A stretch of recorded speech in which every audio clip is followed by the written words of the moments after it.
For today's North Country Inspiration, we meet a local author who uses her story of survival to uplift others. Emily Griffin sat down with Trish Michaels to learn more.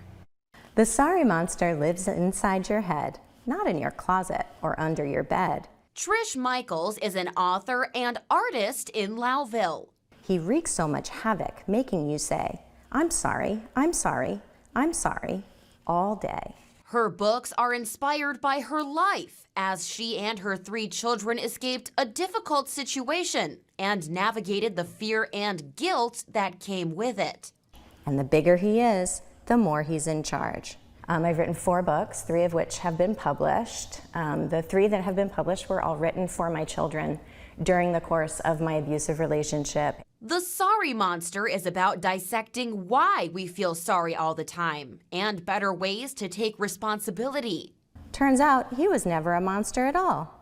Light is about making positive thoughts and choices and letting go of the things that prevent those.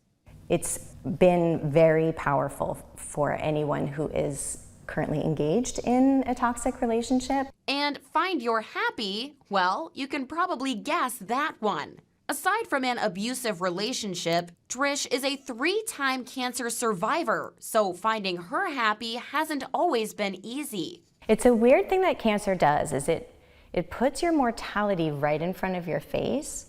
Life could be taken at any moment, so I just want to make sure every moment that I'm living, I'm uplifting people, I'm helping people, taking good care of myself, and you can't be in that space if you're afraid. So it's my choice to focus on just being happy instead of being scared.